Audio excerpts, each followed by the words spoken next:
Baik, selamat berjumpa kembali pada materi Katia. Pada kesempatan kita kali ini, kita akan membahas materi tentang analisis part. Berarti yang kita analisis nanti hanya sebuah part saja. Dan ini merupakan materi kita yang terakhir untuk pembahasan tentang Katia.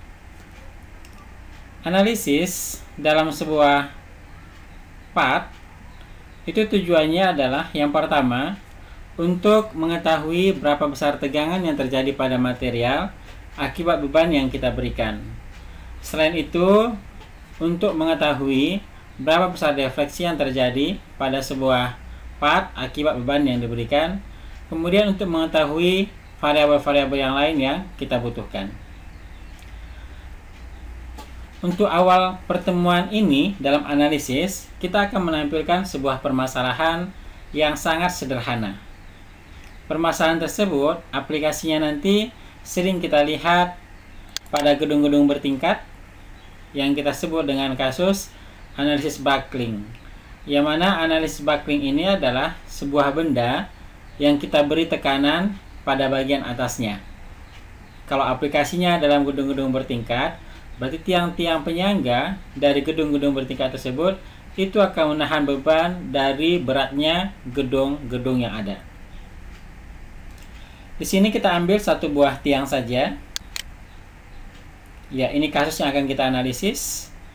Pada kasus ini, sebuah silinder berdiameter 50 mm dan tingginya 250 mm akan diberikan beban hanya berupa tekanan saja sebesar 100 Newton per meter kuadrat atau 100 Pascal ya pada bagian atas silinder, dan beban akibat berat sendiri diabaikan. Kemudian material dari silinder ini adalah terbuat dari baja. Yang diinginkan nanti di sini adalah untuk mengetahui berapa besar tegangan yang terjadi di sepanjang batang tersebut. Kemudian kira-kira di mana tegangan maksimum itu terjadi. Selain itu, kita juga bisa menentukan berapa besar displacement atau pergeseran yang terjadi pada material kita ini. Berikut pembahasannya dalam tampilan Katia.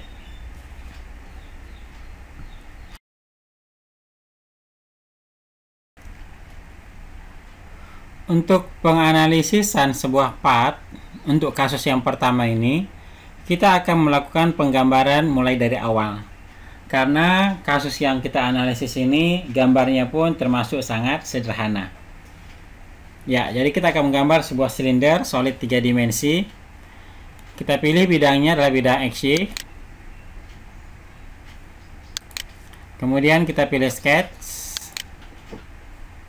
Ya, lalu kita gambar sebuah lingkaran. Diameternya 50. Oke, exit workbench, kita berpindah ke tampilan part design, dan kali ini kita beri ketebalannya adalah 250 mm. Oke, atau preview. Ya, ini adalah silinder yang akan kita analisis. Seterusnya kita akan memberikan material untuk silinder kita ini. Dari apply material, pilih metal, kemudian jenis materialnya tadi adalah baja. Jadi kita klik steel, tarik, letakkan ke gambar, apply, oke. Ya, sekarang gambar kita sudah termaterial, artinya sudah kita berikan material. Selanjutnya kita akan berpindah ke tampilan analisis. Ya, langkah yang kita lakukan adalah kita klik start, Analysis and Simulation. Kemudian kita pilih Generative Structural Analysis. Ya, muncul New Analysis Case. Kita pilih Static Analysis. Kita oke kan? Ya. Maka langkah berikutnya adalah memberikan tumpuan pada silinder. Tumpuan itu berada pada posisi bawah. Berarti pada posisi ini nanti tumpuan itu akan menahan. Jadi untuk memberi tumpuan, dan tumpuannya berupa jebitan, kita klik claim. Ya, lalu kita klik penampangnya, sehingga seluruh penampang ini bertindak sebagai klaim. Ya, muncul simbol seperti ini, lalu di-OK-kan. Setelah kita berikan tumpuan, maka langkah berikutnya yang kita lakukan adalah memberikan beban di atas sebuah silinder tersebut. Ya, caranya adalah untuk memberikan beban, ya, kita masukkan atau kita gunakan perintahnya di sini adalah surface force density. Ya, kita lihat surface force density. Ya, ini ya.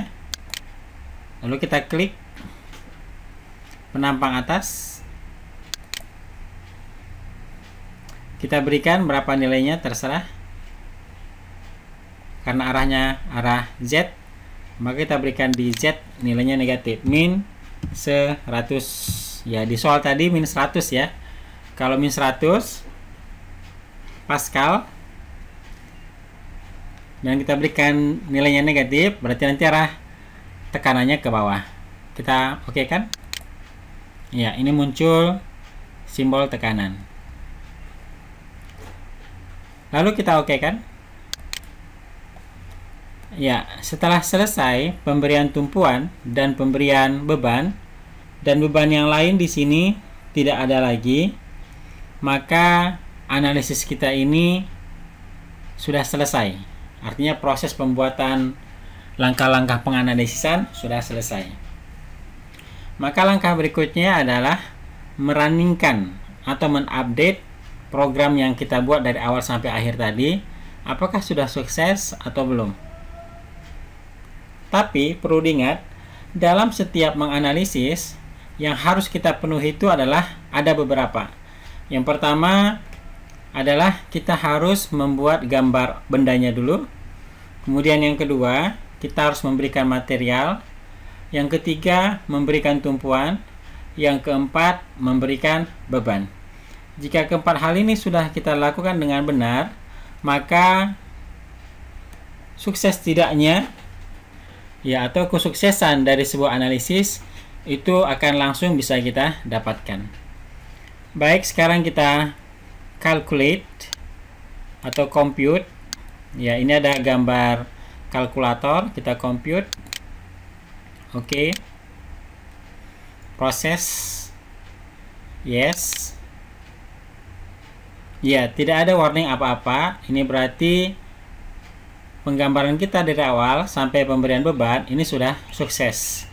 Jadi sekarang tugas kita tinggal melihat hasil yang kita inginkan.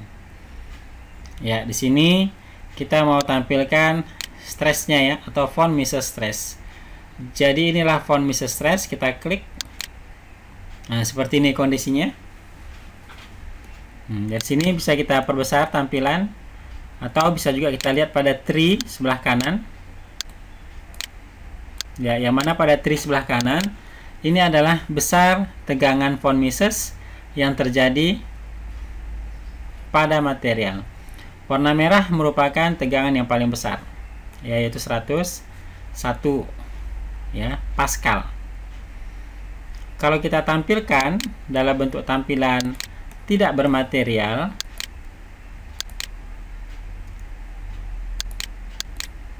ya, dalam bentuk tampilan bermaterial, maka bisa kita lihat bahwasanya tegangan yang paling besar terjadi adalah di bagian sini.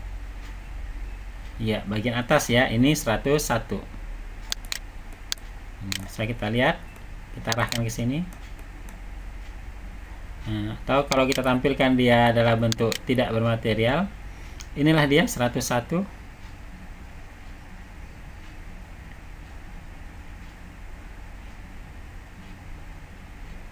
Ya, ternyata di sini ya tegangan von Mises stresnya yang paling besar, 101 Pascal.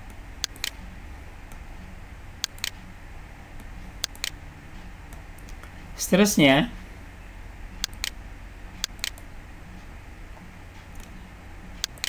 kalau kita ingin melihat animasinya, maka bisa kita klik pada tampilan animate. Ya, pada tampilan animate.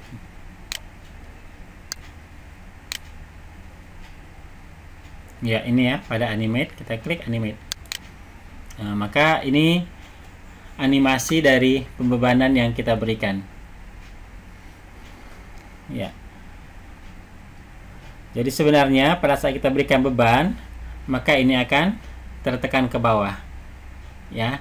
Dan pada saat ini kita lepas, maka dia akan kembali ke posisi semula seperti ini. Dan ini hanya animasinya saja. Ya.